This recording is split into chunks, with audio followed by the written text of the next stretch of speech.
it would change her life during a routine job interview.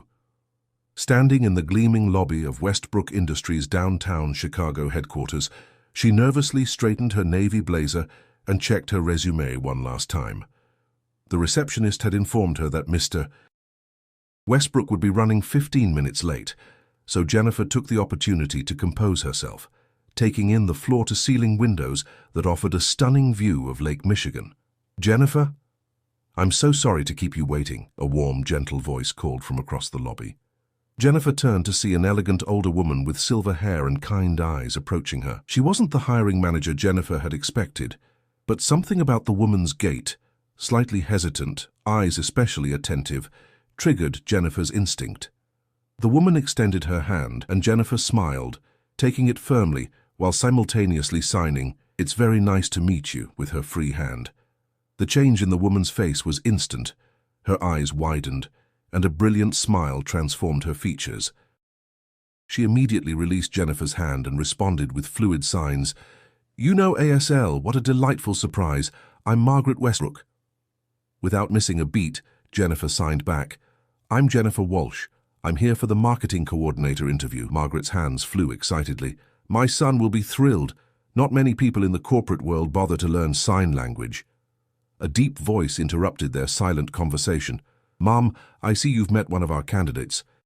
Jennifer turned to find herself facing a tall man, with intense blue eyes and dark hair touched with silver at the temples.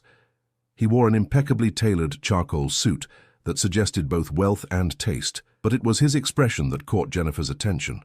A mixture of surprise and curiosity, as his gaze moved between her and his mother. "This is a first," he said, extending his hand. "I'm Jackson Westbrook." Jennifer shook his hand, acutely aware of his imposing presence. "Jennifer Walsh, it's a pleasure to meet you, Mr. Westbrook." Margaret began signing rapidly to her son, and Jennifer couldn't help but notice the slight flush that rose to Jackson's face as he watched his mother's enthusiastic gestures. "My mother says you have excellent form," Jackson translated, a hint of amusement in his voice. "She also says I should hire you immediately, regardless of your qualifications." Jennifer laughed, the tension in her shoulders easing slightly. "I'd prefer to earn the position properly, but I appreciate the vote of confidence. Where did you learn to sign so fluently?" he asked, as he guided Jennifer and his mother toward the elevator. "My best friend growing up was deaf," Jennifer explained, both speaking and signing simultaneously for Margaret's benefit. "Sophia and I met in 6th grade, and I was determined to communicate with her properly. Her family taught me." The elevator doors opened to reveal a stunning executive floor. As they walked toward Jackson's office, Jennifer noted employees' surprised expressions as she continued signing with Margaret. It was clear that few people communicated directly with the Westbrook matriarch. Once seated in Jackson's spacious office, Jennifer realized this wasn't going to be a typical interview. Margaret insisted on staying, positioning her chair beside Jennifer's instead of next to her son's desk. "So, Jennifer," Jackson began, reviewing her resume, "your experience is impressive for someone only 28. Tell me why you left Meridian Advertising after achieving such success there." Jennifer hesitated, knowing this question could determine everything. She could give the safe answer, career growth, new challenges, but something about Margaret's attentive eyes made her opt for honesty. "My direct supervisor took credit for my campaign ideas," she signed and spoke simultaneously. "After the third time it happened, I presented evidence to the company president. Instead of addressing the issue, they offered me a raise to keep quiet." She straightened her shoulders. "I declined. Some things matter more than money." Margaret nodded approvingly, while Jackson's expression remained unreadable. He asked several more standard questions, but Jennifer sensed they were merely formalities. The real interview was happening in the silent exchange between Jennifer and Margaret. As the interview concluded, Jackson stood to shake her hand. "We'll be in touch by the end of the week, Ms. Walsh." "Actually," Margaret signed, standing as well, "Jennifer must join us for lunch. I insist." Jennifer watched the silent communication between mother and son, Margaret's determined gestures and Jackson's reluctant nods. Whatever was transpiring, Margaret clearly had the upper hand. "Would you be available for lunch today, Ms. Walsh?" Jackson finally asked, his tone suggesting this was far from normal protocol. "My mother would like to continue your conversation." "I'd be honored," Jennifer replied, mystified by this unexpected turn of events. 30 minutes later, Jennifer found herself seated at an exclusive restaurant overlooking Millennium Park. Margaret dominated the conversation, her hands flying as she asked about Jennifer's family, education, and interests. Jackson translated occasionally, though Jennifer noticed he often shortened his mother's elaborate questions. "You're leaving things out," Jennifer signed to Jackson with a knowing smile. Margaret burst into silent laughter, her shoulders shaking with mirth. "You caught me," Jackson admitted, a genuine smile transforming his serious face. "Mom asked if you were single, and I chose to exercise editorial discretion." Jennifer blushed, but answered directly to Margaret, "I am single. My last relationship ended a year ago." "Perfect timing," Margaret signed back enigmatically, ignoring her son's warning glance. By the time dessert arrived, Jennifer felt strangely at ease with both Westbrooks. Margaret shared stories of Jackson as a boy, learning sign language to communicate with his mother after her illness caused her to lose her hearing. Jackson, initially reserved, gradually revealed a sharp wit and unexpected warmth as he recounted his struggles to master ASL. As lunch concluded, Jackson excused himself to take an important call, leaving Jennifer and Margaret alone. Margaret leaned forward, her signs more intimate. "My son needs someone who sees beyond his wealth," she confided. "The company needs someone with integrity and fresh ideas. Are you talking about the marketing position or something else?" Jennifer asked, uncertain of Margaret's intent. Margaret's eyes twinkled mischievously. "Both, perhaps. Jackson works too much since his father died. He needs someone who challenges him." Before Jennifer could respond, Jackson returned. "I apologize for the interruption. Shall we head back to the office?" In the elevator returning to Westbrook Industries, Jackson unexpectedly asked, "Would you be available to start Monday? The position is yours if you want it." Jennifer blinked in surprise. "That's unusually quick." "I trust my instincts," he replied, not meeting her eyes. "And my mother's." Margaret beamed beside them. "Then yes," Jennifer answered, extending her hand. "I accept." What Jennifer couldn't know as she shook Jackson Westbrook's hand was that her impulsive decision to learn sign language 15 years ago hadn't just landed her a job, it had set in motion events that would challenge everything she thought she knew about love, loyalty, and what truly matters in life. The secrets within Westbrook Industries ran deeper than its gleaming facade suggested, and Jennifer Walsh was about to discover just how central she would become to the company's future and to its enigmatic owner's closely guarded heart. Jennifer's first week at Westbrook Industries passed in a whirlwind of introductions, training sessions, and unexpected discoveries. By Friday afternoon, she had begun to understand that her role extended far beyond the job description. Jackson had assigned her to lead the rebranding campaign for their flagship product line, a responsibility typically reserved for senior executives with years of experience at the company. "You're making quite the impression," remarked Tiffany Rodriguez, the head of human resources, as they shared coffee in the break room. "Jackson never gives new hires this much responsibility." Jennifer stirred her coffee thoughtfully. "I'm grateful for the opportunity, but I can't help feeling there's more to my hiring than my marketing experience." Tiffany's expression shifted subtly. "Margaret Westbrook rarely visits the office, yet she's been here 3 times this week. Each time she stopped by your department." The observation confirmed Jennifer's suspicions. Margaret had indeed appeared at Jennifer's desk on multiple occasions, ostensibly to practice sign language, but inevitably steering the conversation toward her son. Each visit drew curious stares from Jennifer's colleagues. "Jackson lost his father 2 years ago," Tiffany continued, lowering her voice.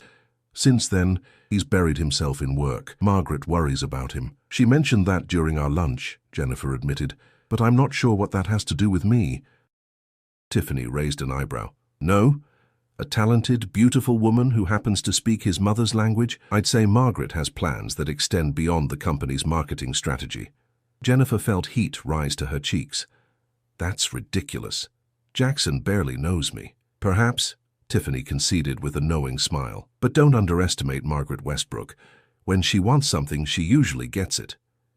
The conversation left Jennifer unsettled. She had taken the position because it represented a significant career advancement, not to fulfill some matchmaking scheme orchestrated by her boss's mother.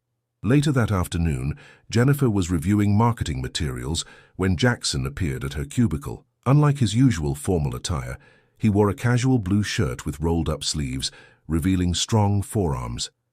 "How's the campaign coming along?" he asked, leaning against the partition. "I've drafted 3 different approaches," Jennifer replied, handing him a folder. "Each targets a different demographic while maintaining brand consistency." Jackson reviewed her work, his expression inscrutable. After several minutes, he looked up with surprise in his eyes. "This is exceptional work, especially for someone who's only been here a week." "Thank you," Jennifer replied, trying to ignore the flutter in her stomach at his praise. "Are you free tonight?" he asked abruptly. "The Williams Foundation is hosting a charity gala, and my mother insists I bring you along. Many of our key clients will be there." Jennifer hesitated, Tiffany's warnings echoing in her mind. "Is this a business function or a social one?" "Both," Jackson admitted. "My mother will be there, and she specifically requested your presence." He ran a hand through his hair, a rare gesture of uncertainty. "I understand this is last minute and beyond your job description. Will attending affect how you evaluate my performance here?" Jennifer asked bluntly. Jackson's eyes widened. "Absolutely not. Your work stands on its own merit." Jennifer studied him for a moment before deciding. "Then I'd be happy to attend. What time should I be ready?" "I'll send a car at 7, he replied, relief evident in his voice. "Thank you, Jennifer. This means a lot to my mother." "And to you?" she asked before she could stop herself. A hint of a smile played at his lips. "I find your company unexpectedly refreshing. In my position, that's rare." The gala proved more illuminating than Jennifer anticipated. Dressed in a borrowed emerald gown from Tiffany, who had eagerly offered fashion assistance, Jennifer found herself navigating the complex social dynamics of Chicago's elite. Jackson remained close, introducing her to important clients while keeping his hand lightly against the small of her back, a gesture that felt both protective and possessive. Margaret, resplendent in a silver gown that matched her hair, beamed upon seeing Jennifer. "You look beautiful," she signed enthusiastically. "I knew that color would suit you." Jennifer looked between mother and son. "You discussed what I should wear?" Jackson had the grace to look embarrassed. "Mother suggested Tiffany might have something appropriate." "I see," Jennifer replied, suspicions deepening about how orchestrated this evening might be. As the evening progressed, Jennifer noticed a striking blonde woman watching them from across the room. The woman's gaze was calculating, her perfect smile never reaching her eyes. "Who is that?" Jennifer asked Jackson during a quiet moment. He followed her gaze and tensed visibly. "Victoria Harrington. Her family owns Harrington Media Group. She seems very interested in our conversation." "We dated briefly last year," Jackson admitted reluctantly. "It ended messily." Before Jennifer could respond, Victoria glided over, her red gown clinging to her slender figure. "Jackson, darling," she purred, kissing his cheek while her eyes assessed Jennifer coolly. "Won't you introduce me to your colleague?" "Victoria, this is Jennifer Walsh, our new marketing coordinator." "Jennifer Victoria Harrington." Victoria extended a manicured hand. "How lovely to meet you. Tell me, how did you manage to secure an invitation to this exclusive event after only a week at Westbrook?" The implication was clear, and Jennifer felt her professional pride flare. "I'm here at Margaret Westbrook's personal request," she replied evenly. "We share a special connection." Victoria's smile faltered slightly. How charming. Jackson's mother has always been involved in his affairs. Margaret chose that moment to join them, her timing impeccable. Jennifer immediately began signing, describing Victoria's thinly veiled hostility. Margaret's eyes danced with mischief as she responded with equally pointed signs. Jackson coughed, clearly understanding every word. "Ladies, perhaps we should join the others for dinner." Victoria watched their silent exchange with growing frustration. "I wasn't aware you knew sign language, Jennifer." "There's a lot you don't know about me," Jennifer replied pleasantly, "but Margaret and I have become quite close." During dinner, Jennifer found herself seated between Jackson and a distinguished older man introduced as Walter Chamberlain, Westbrook Industries' longest-serving board member. "Margaret speaks very highly of you," Walter commented as servers delivered the main course. "She believes you're exactly what Westbrook needs right now." Jennifer dabbed her lips with her napkin. "In what capacity?" Walter's eyes twinkled. That depends on which Westbrook you ask, I imagine. The cryptic response left Jennifer pondering as Jackson engaged her in conversation about the company's history. Throughout dinner, she noticed Victoria watching them, her expression growing increasingly stormy. As the evening drew to a close, Jackson escorted Jennifer to the awaiting car. The night air was crisp, stars barely visible against Chicago's glowing skyline. "Thank you for coming tonight," Jackson said, his voice low. "You handled Victoria beautifully." Jennifer turned to face him. "I'd prefer not to be caught in the middle of your romantic complications, Jackson." "There's nothing between Victoria and me," he insisted. "She ended things when I refused to give her inside information about a potential merger. Her father's company was hoping to scoop the story. And yet she clearly believes there's unfinished business between you." Jackson stepped closer, his scent, subtle cologne mingled with something uniquely him, enveloping her. "The only unfinished business in my life involves the future of my company. My father built Westbrook Industries from nothing. When he died, he left me not just a corporation, but a legacy." The raw emotion in his voice caught Jennifer off guard. This wasn't the polished, controlled executive she'd observed all week. "You feel like you're carrying it alone," she observed softly. Something vulnerable flickered in his eyes. "Sometimes." The moment stretched between them, charged with unspoken possibility. Then Jackson stepped back, professional demeanor returning as he opened the car door for her. "The driver will take you home. I'll see you Monday." As the car pulled away, Jennifer caught a glimpse of Victoria emerging from the venue, her gaze fixed on Jackson's retreating figure.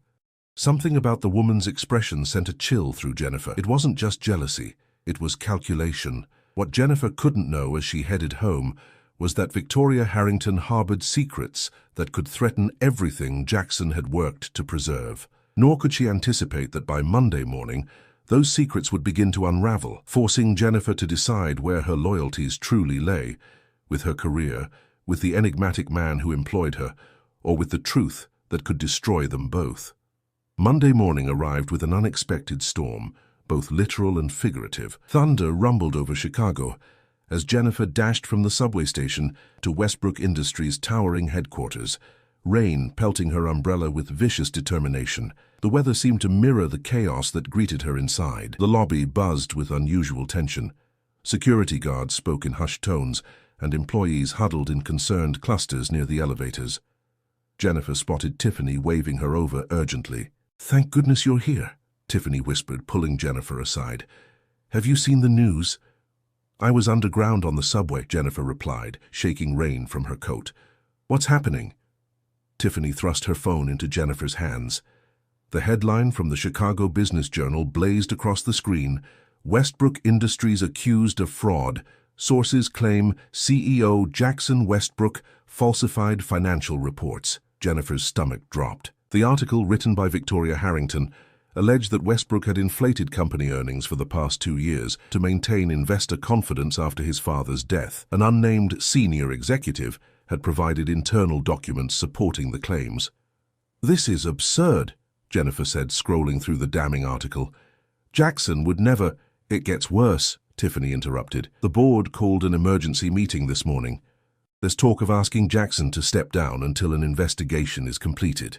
The elevator doors opened, and Jennifer's heart constricted at the sight of Jackson.